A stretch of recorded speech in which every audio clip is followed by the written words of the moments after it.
মাত্র ৬২০ টাকা দিয়ে অ্যাকোরিয়ামে মাছের চাষ শুরু করেন অভাবের সংসারে বেড়ে ওঠা সাইফুল্লাহ গাজী।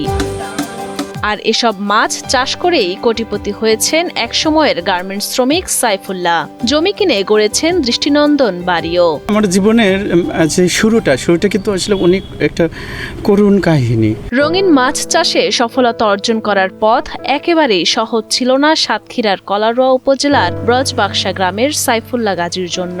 7 ভাই বোনের মধ্যে সবার বড় তিনি। অভাবের সংসারে বেশি দূর লেখাপড়া করতে না পেরে 1997 সালে প্রতিবেশী দেশ ভারতে গিয়ে শুরু করেন টেক্সটাইল মিলের কাজ।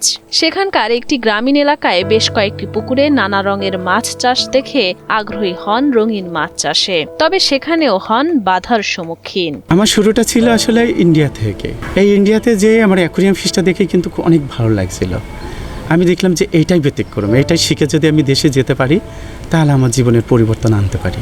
পরিবারের কারো সম্মতি না পেয়ে আবারও বাড়ি ছেড়ে ঢাকায় গিয়ে শুরু করেন গার্মেন্টসের কাজ। কিন্তু পর্যাপ্ত আয় না থাকায় সন্তুষ্টি মেলেনি সেখানেও। মাসের বেতনের সব টাকা সংসারে খরচ করে অবশিষ্ট ৬২০ টাকায় ২০০৪ সালে কয়েকটি মাছ কিনে বাড়িতে ফেরেন তিনি। অ্যাকোরিয়াম ফিশের দোকান মিরপুর 11.5 দেখে সেই ভালো লাগলো। আমি ৬২০ টাকা দিই আপনার ওই 6 জোড়া মাছ কিনে নিয়ে আসলাম। বাড়িতে ফিরে মাটিতে রিং স্ল্যাব বসিয়ে শুরু করেন রঙিন মাছ চাষ। একসময় মাছগুলো ডিম দিলেও সেখানে ঘটে আরেক বিপত্তি। বাড়িতে শুরু করলাম ছোট্ট একটা চারির ভিতরে। এখন ডিমের বাচ্চা ফুটেছে।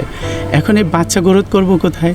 এ জায়গা যে আমার নাই, হাউস করব, টাকা নাই। সব বাধা পেরিয়ে অবশেষে সফলতার মুখ দেখেন অদম্য পরিশ্রমী সাইফুল্লাহ। রঙিন মাছ চাষেই রাঙিয়েছেন নিজের জীবন। অর্থ উপার্জনের পাশাপাশি সবার কাছে পেয়েছেন পরিচিতি। এখন তাকে সবাই এক নামে চেনেন রঙিন মাছের কারিগর। আমি পুকুরটা লিস্ট নিলাম, রেডি করলাম, ওর ভিতরে রেণুপোনাটা ছেড়ে দিলাম, শুরু হয়ে গেল জীবনযুদ্ধ।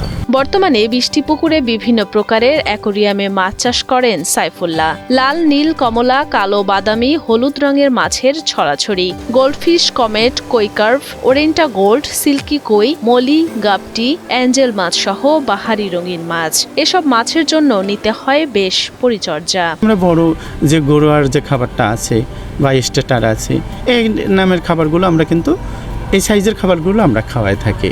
নিজের ভাগ্য বদলানোর পাশাপাশি 50 জনের কর্মসংস্থানের সুযোগ করে দিয়েছেন সাইফুল্লাহ। উপার্জিত আয় দিয়ে পরিবার নিয়ে বেশ ভালো আছেন তারাও। মাছের খাদ্য দেওয়ার সময় হলে খাদ্য হাফাজারটা যায়, হাফাজারে এসে হাউজের দিকে কাজ করে সকালে খেতে যায়। কম দামে ভালো মাছ পাওয়ায় সাইফুল্লাহর কাছ থেকে মাছ কিনতে আসেন অনেকে। তারাও চান আগামীতে সাইফুল্লাহর মতো সফল উদ্যোক্তা হতে।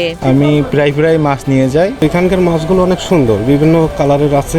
বাহারি রঙের এসব মাছ দেখতে বিভিন্ন জেলা থেকে ছুটে আসেন মৎস্যপ্রেমীরা। সাইফুল্লাহর এমন সাফল্য দেখে অনুপ্রাণিত হচ্ছেন অন্যরাও। রঙিন মাছের ব্যবসাটা দেশে এবং দেশের বাইরে ছড়িয়ে দেয়, তাহলে ব্যক্তি যেমন স্বাবলম্বী হবে, তেমন এটা আন্তর্জাতিক বাজারেও কিন্তু একটা জায়গা পাবে।